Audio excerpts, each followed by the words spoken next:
I was 100% convinced that we would find Morgan and that she would come home, and that I would someday look her in the eye and tell her that I had fought for her every day, that I had not quit. You know, hope is not a strategy. Hope is action. It's about doing something, that it is okay to keep fighting, that you're the force who fights for your missing person. You're the one who's going to make sure that everybody else still fights for them. Yeah. It's okay to have hope. Colleen Nick's daughter Morgan was 6 years old when she was taken from a Little League ballpark on June 9th, 1995. It was a moment that reshaped Colleen's life and ignited decades of advocacy. Welcome to the CARTI Hopecast, where we explore stories that shape us, journeys of resilience, hope, and perseverance. We seek the lessons that emerge when we face the unexpected and find strength in the struggle. I'm Adam Head, and today I'm honored to welcome Colleen Nick, mother, advocate, founder of the Morgan Nick Foundation, and a nationally recognized voice for child safety education and family support. Colleen's journey began in a moment no parent can prepare for. Yet, she transformed her grief into purpose, building one of the most influential child advocacy organizations in the country. Her commitment to hope has shaped thousands of families' lives. Colleen, we appreciate you being with us today on the Hopecast. Thank you very much. Before we talk about the work that you're involved with today, it's absolutely appropriate to begin with Morgan, the reason for that. For those who may not know your family's story, would you share a little bit about Morgan, who she was as a child, what she loved, and what you remember most vividly about her?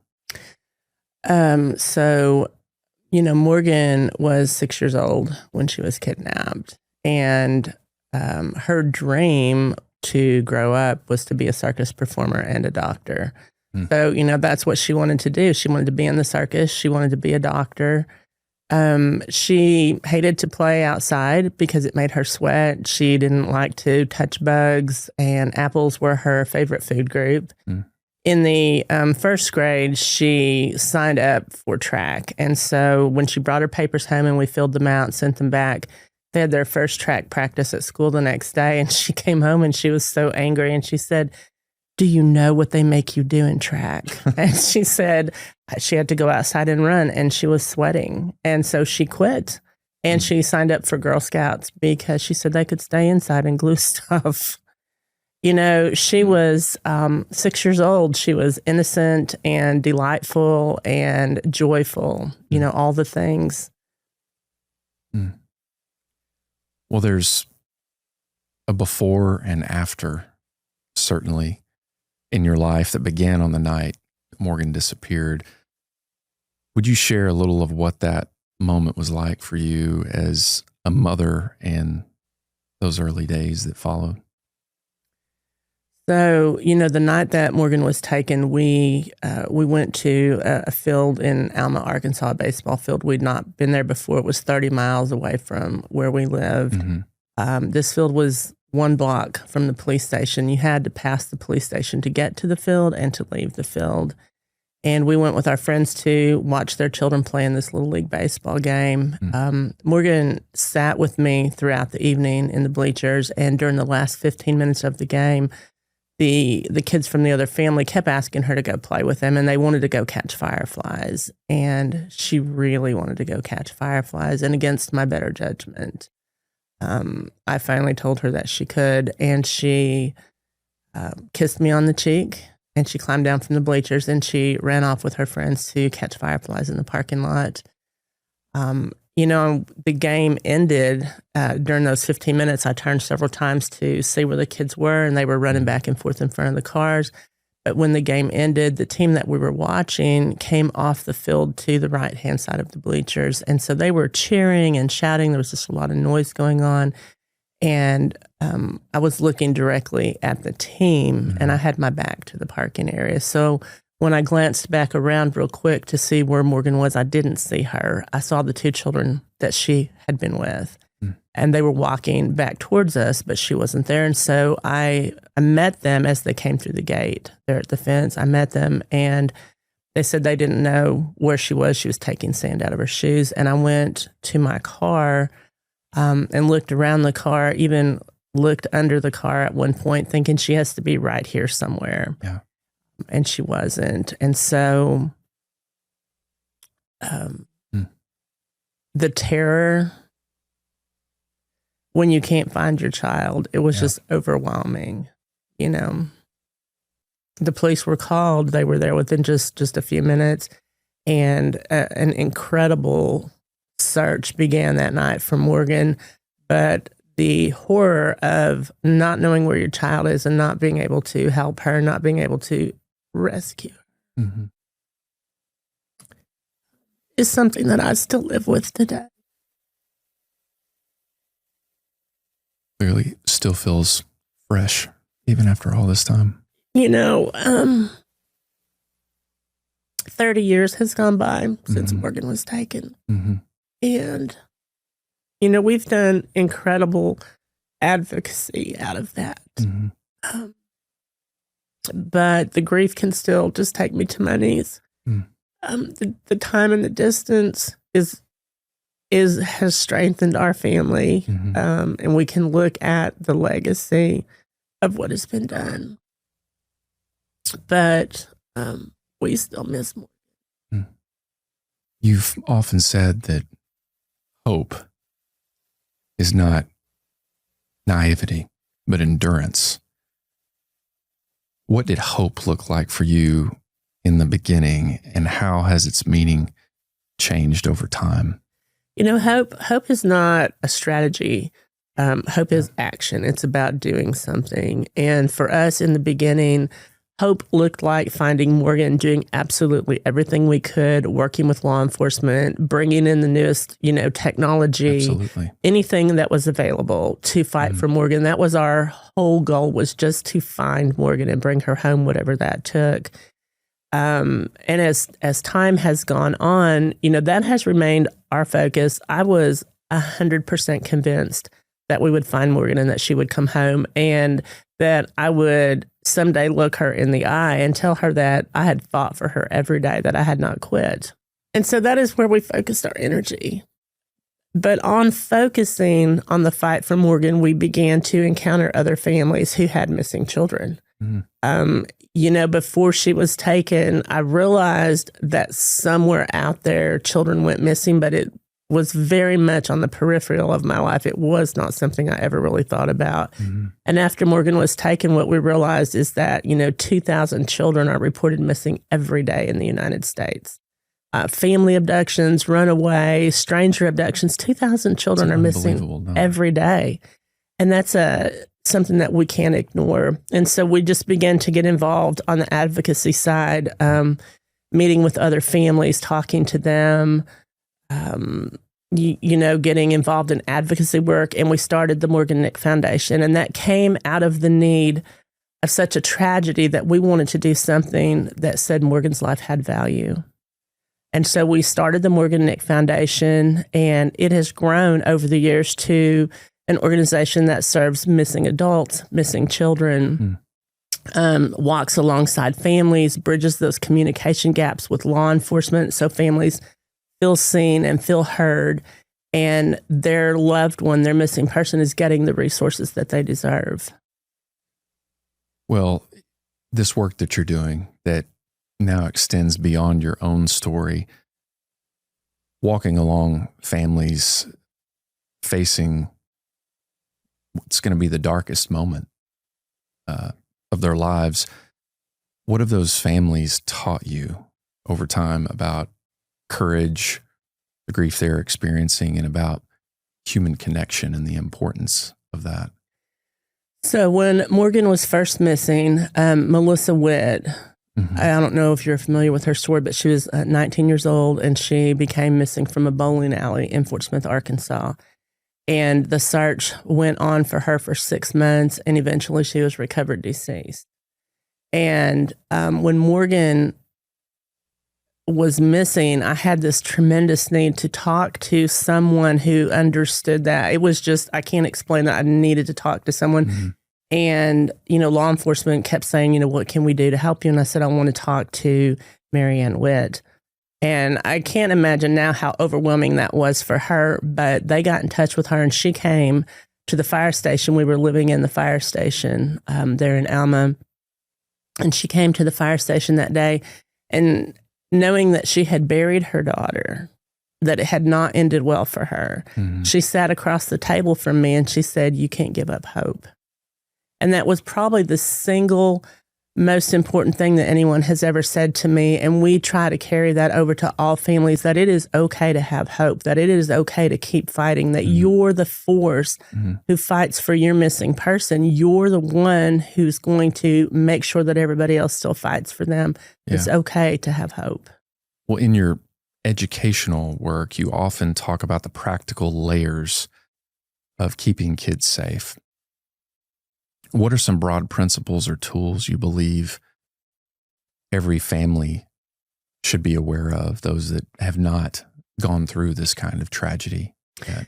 We don't want people to go through this kind of tragedy, which is why we do the education. Mm-hmm. So our teachers from the foundation, we're in 96 schools across Arkansas this year, reaching 34,000, almost 35,000 students face-to-face with presentations talking about staying safe. And what I would share with parents is that parents they're just always behind. They can't help it. Mm-hmm. The new apps come out, kids know about them, but communication with your kids is important. Talk to them about who their friends are. Talk to them about what they're doing online. Don't be afraid to sit down and talk to your kids about what grooming looks like online, about mm-hmm. what sextortion looks like mm-hmm. online, and educate. Parents need to educate themselves. We think if we don't watch the videos, the educational videos, or read the articles, maybe it's not going to happen to us. It's mm-hmm. happening somewhere out there. Yeah. But it's happening in schools and homes across Arkansas every day. And so I think for parents to not be afraid to educate themselves and not be afraid to introduce it to their child, because I think we know that parents are afraid to bring the topics up because they don't want to tell their child something they don't know, but kids are already hearing it. Mm-hmm. It's being that guard out in front of your children and making sure they understand how to get help if something happens. So as you've discussed the grief that's gone along in this tragedy, there are certainly different types of grief. And some, while deeply painful, come with a kind of more immediate finality. But when a child goes missing, there are no answers necessarily and not any immediate resolution, and sometimes never. How would you describe this particular kind of grief as you've navigated it the last 30 years? I think we often think of grief as something present and tangible that mm-hmm. we can touch, right? Mm-hmm. That we have a way to make better somehow. But a missing person who just remains missing mm-hmm. is just such wide open anguish for families to have to deal with. And you have to find ways to navigate that. For us, it looked like finding ways to teach my other children that there is joy to be had in life, right? That I wanted to raise them to know that the world is a good place, that even though something really bad and tragic happened to our family, that the world is a good place and that they don't have to be afraid and that they can be safe and that they can find joy. And, that's what I hope other families also, because otherwise the person who committed the crime against your family, they win. Yeah. Right? If they steal everything else from you, they've already taken so much, and we were determined not to let that happen to our family. Well, I can't imagine the toll that this has taken over time on you personally. How have you been able to care for your emotional and mental health along the way, especially when you're continuing to do this kind of work and with this kind of mission? I mean, I have a deep faith in God. I always have had, and it's not something that I let go of when Morgan was taken. Someone told me, it's okay to be mad at God. Just make sure that you tell him about it. Don't stop your communication. And so that is really something I've taken to heart. Yeah. The other part is that in everything that we've done that's been advocacy for other people, at the heart of all of that for us has always been searching for Morgan and fighting for her. And so, that enables me to get out of bed every day and keep fighting, that not wanting to quit, not ever wanting to have to look her in the eye and say it was too much or it was too hard. The day that Morgan was born, she was born in a German hospital, so nobody spoke English. We were in the military. We were stationed in Germany, and the military hospital was full that night, so they couldn't admit us, and they sent us to a Krankenhaus, to a city hospital where no one spoke English. And we were there for 4 hours before she was born, and I remember when the doctor handed her to me for the first time, and I held her, and I was just swept away by how much I loved her. And I knew then that I would do anything to fight for her, to make her life be okay. And so my decision wasn't made to fight for Morgan on June 9th. I made that decision on September 12th, 1988 at 4:44 a.m. And so that's what I've done, is just continued to fight for her. If you could help people truly understand one thing about families who are left without answers, what would it be? I think, I would really just encourage friends to continue to love on that family, to be okay talking about that missing person, to encourage them in their hope and their support to keep fighting. It never goes away for us. It's always present in our life, right? So we're 30 years down the road, but every holiday we feel Morgan's absence. Every birthday we feel her absence. And it's okay to let that grief be part, to recognize that.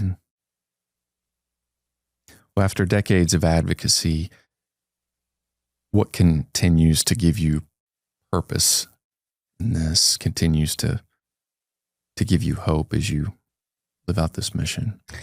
I think one of the things that continues to give me hope is seeing the impact that we make on families, when they're working with law enforcement, or, maybe there's a lot of things going on behind the scenes that they can't see, that we're able to validate them and to encourage them, to give them hope to keep going forward and to communicate and to keep fighting for the missing person. When I see that we're doing that and that it changes people's lives, that they come out stronger instead of destroyed on the other side, that's the goal. Well, Colleen, can you tell us more about the Morgan Nick Foundation and how listeners can help or get connected? So the primary focus at the foundation is to prevent abductions and prevent people from becoming missing. And we do that through education and then through intervention when someone does become missing. You can always go to our website if you want to donate or if you want to follow us. There's also a lot of free education for you to use with your children. We during COVID, created a curriculum, since we couldn't go into the schools, that's housed at the Arkansas Department of Education, and it has lessons for every grade level talking about those things you should be talking to your children about. Colleen, thank you for sharing your heart and your strength with us today. Before we close, what message would you offer to someone listening who's been living something that they never expected, and in that initial searching process? If someone is listening to this podcast and they've had a broken heart because they have a missing person, what I would tell them is, you're not alone. You're not alone. There are people who understand your grief, who understand the aloneness, who understand the anger. And we're here to stand with you.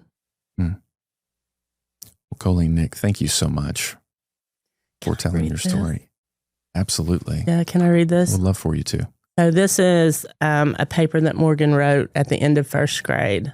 And I think it just so clearly shows who she was, right? And what her legacy is about. And it says, what I liked about first grade, I like projects. I like parties. I love videos. I love Miss Schaefer, who was her teacher. I do not like work. I do not like recess when we go out. I love it when we go in for videos. I like coloring. And she signed her name. And, you know, we talked about how 2,000 children are reported missing every day. And the world is cheated of who they would have become. You know, the circus performers and the doctors. Mm-hmm. And we can't afford to let that continue to happen. I mean, this is a crisis that shouldn't happen. We shouldn't lose children and not have their voices left. And the person who took Morgan, he took her from me, he took her from her dad and her brother and sister, but her voice outlived his life. It outshines his life. Her memory and the love that we have for her, Morgan's heart shines on. And I have a tattoo that says her heart shines on. And that's her legacy. Is that even though her voice was silenced, her heart shines on.